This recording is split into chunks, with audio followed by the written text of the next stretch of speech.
It's me. I have finally found the courage to speak about those days. I was younger, so naive. Now my heart is breaking up, 'cause I know I let you down. Hello, can I tell you? I'm just looking in the mirror, all I see is a broken man. My reflection's full of pain. See, my past was just a lie, now my present's just a cry. Connect and stay ahead with Salam Media. This is Salam Media, coming to you live from South Africa.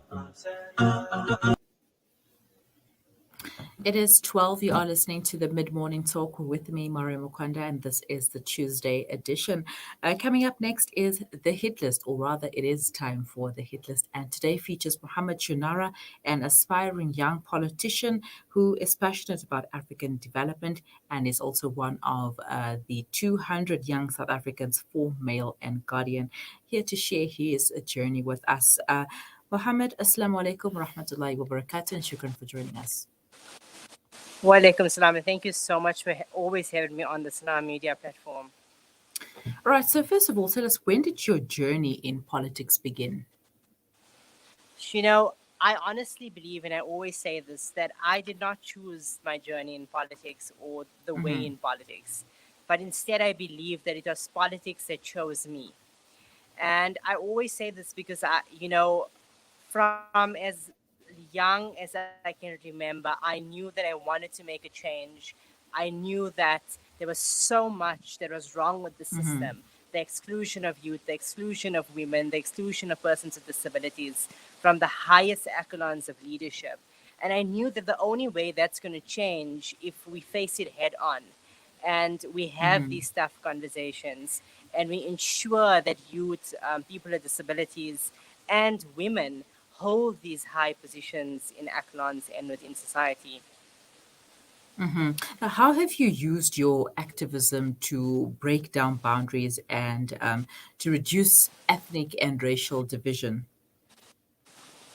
So, something that I've always done is I've never believed that we need to shy away from these tough conversations. And whatever space I find myself in, whatever conversation I am in, whatever room I am in, I find that I need to make sure, whether it's with a minister, whether it's with an MEC, I need to have these conversations and ensure that these barriers are open. And I always say that the most important thing is that what I find is that a lot of elders hang on and cling on to these positions. And I think this is something that I've, gave myself that duty and responsibility to make them understand that there's so many young, credible, Yes. talented, tried, tested, and educated leaders of youth, leaders, women leaders, persons with disabilities that can take up those mantles, that can take up those positions. And it just needs to be made available. Which brings me to the question of what do you think about the state of politics in this country? Because a majority of them are old people who are taking up these spaces, and I think we need some young, fresh minds instead. Of course. So at this very point, I actually put my name in the run for the National Youth Development Agency as one of the board members this year. And I think it's very important for leaders of youth to ensure that your age means absolutely nothing. Definitely. It's what you are capable of. It's what you have served, and it's how you're going to put that onto the national level. So I would encourage all leaders of youth, all female leaders, all persons with disabilities to put their names forward, to go there, to apply for the positions, to ensure that they are taking themselves forward. But then is the system not rigged and against those people who apply for those spaces, like women, like persons The with only way that we disabilities? are going to change the, yeah, I hear you 100,000%. And the only way that we're going to change that quo is if we ensure the active participation on the ground, on the booths, on media, understanding our capacity and understanding that we have the power. The power is within us. So if we are not going to make the change and create the difference, nothing's going to change. It's going to remain the same. We're going to have these pensioners within these high positions that understands nothing on the ground, because we know that the majority of South Africans are young individuals, young people, you know, and that's the only way that's going to happen. So, I mean, so many people told me, you're 24 years old. Why are you running for the NYDA? And it's that mentality that we need to change. Yes. It's not your age; it's your capability. Mm-hmm. Definitely. And we have seen around some countries in the world where young leaders are actually arrested by the older leaders because the old leaders do not want to effect change in their countries. Now, how can we get the youth more involved and interested in politics? Because, I mean, there needs to be a lot more youth in order for us to get this necessary change that we want to achieve.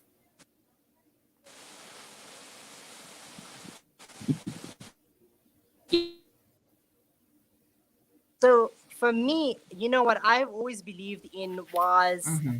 lead by example. So Yes. if you want your constituents to lead, if you want your constituents to rise up, if you want those that follow you to take the mantle, then you yourself as the leader has to rise up.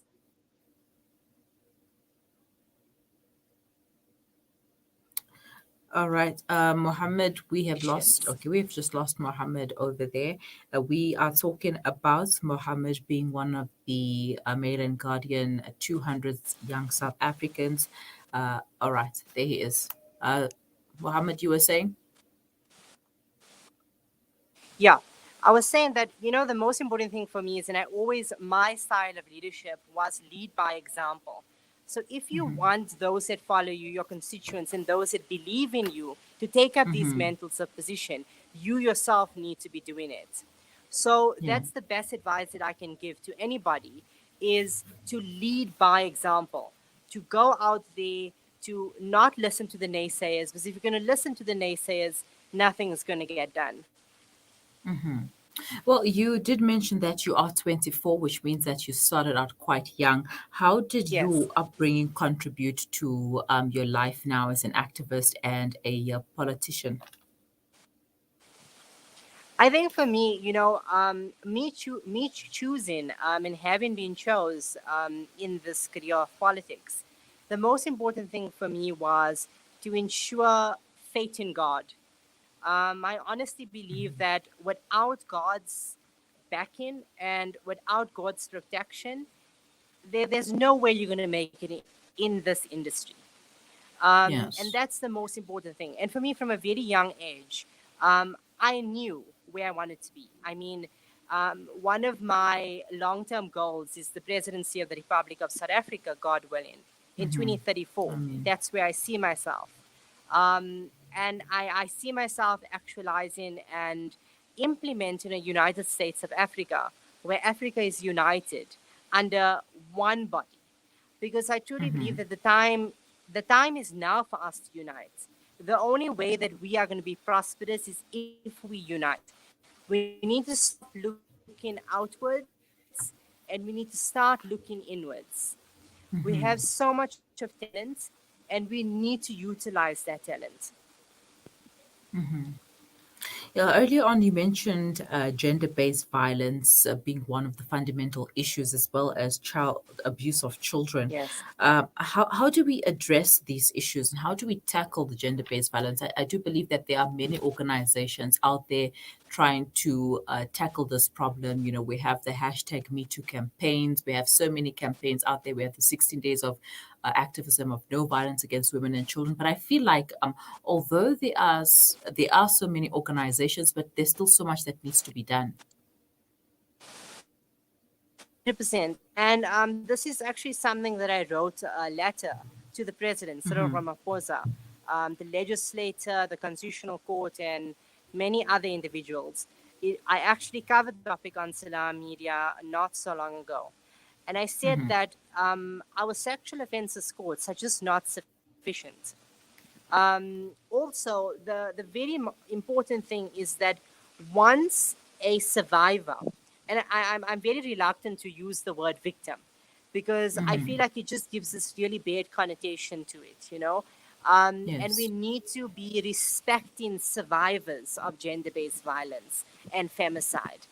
And the important thing is that once they go forward to report the issue, the police stations and the police officers has to be adequately prepared. They need to have the emotional intelligence to deal with the situation. One of the very big mistakes that they do is that they kind of make the survivor feel as if they need to be ashamed of something. Yeah. And as long as that's not going to change, fundamentally nothing's going to change. The very most important thing is that once they're in those consultations, they need to make that survivor understand that that's a safe space.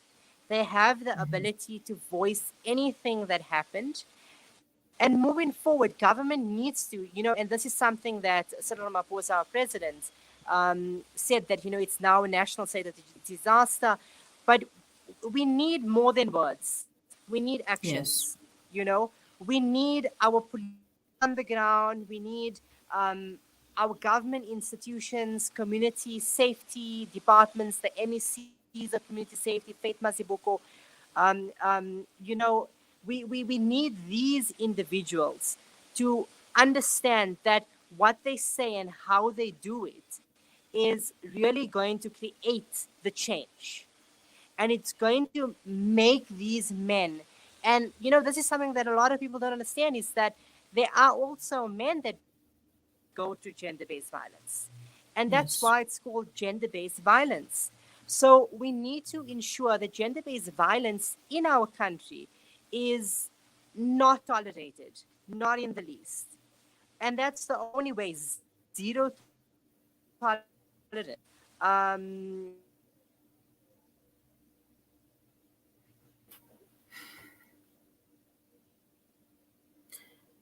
All right. I'm chatting as a one of Maryland Guardian's 200 young South Africans, and he's basically our Hitless for today. So sharing his journey with us and how it all started. And we seem to have lost Muhammad. Okay, there he is. Zero tolerance. That's what you've mentioned before we got cut off. Yes.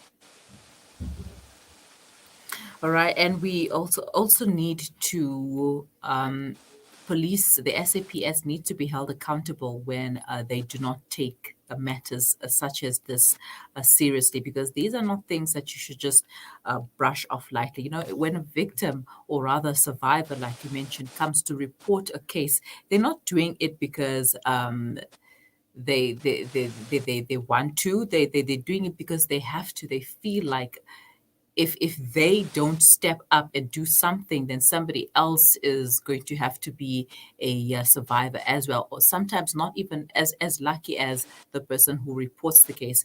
The other young South African that I was interviewing last week as well. She had a similar situation where she had to go and report a case, and they called her 3 years later and asked her if she wanted to proceed with her case. Imagine having to wait so long, yet you think that the person is being prosecuted, and then your case is is is getting sorted out and handled. But no, it's just something that is brushed under the carpet. It's like you basically just go to the SAPS, fill out a couple of papers, and that's it. You go home thinking that, okay, no, I think I have something solid here, yet it's nothing solid. So we also need to hold the SAPS accountable for not doing their work. And Mohammed, what does being recognized as Maryland Guardians 200 young South Africans mean to you? I think this is something very fundamental. As in the career that I chose, I didn't have many people that supported me or understood what I done. But Yes.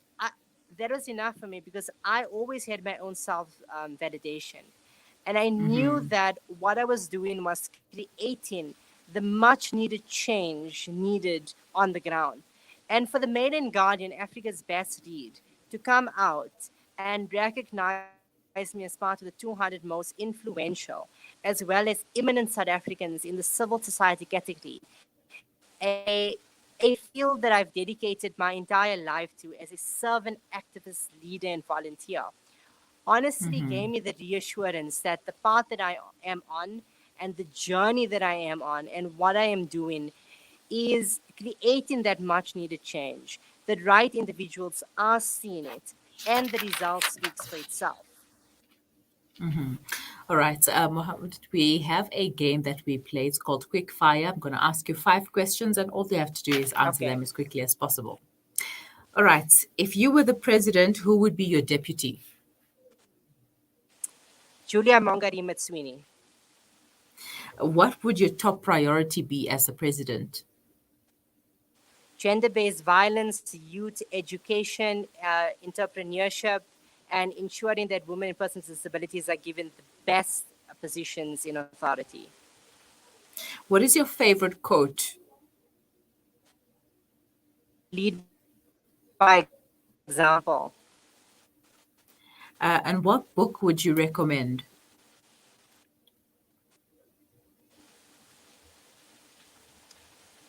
Definitely think of, when you hear hoofbeats, think of a zebra. And lastly, name 3 people or organizations that we can follow on social media. Africa Muslims Agency,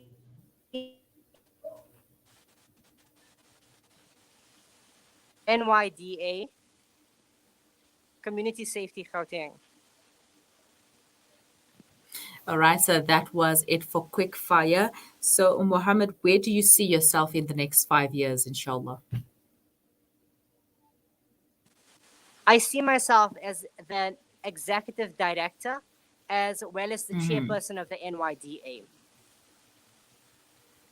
May Allah make that possible. And what advice would you like to give to the youth out there, to the women, to the people, persons with disabilities, and basically to everybody who's watching and listening to this? Never take no. If you know who you are and what you are capable of, you need to pursue that. That is one of the most profound things that I can tell anybody to do. Pursue what you believe in. All right. Shukran so much for your time and for sharing your story with us. Have a wonderful day. I mean, thank you so much. All right, so that was Muhammed Choonara, one of Male Guardian's 200 young South Africans, sharing his story with us. He's also an aspiring politician who hopes to become the president of the Republic of South Africa.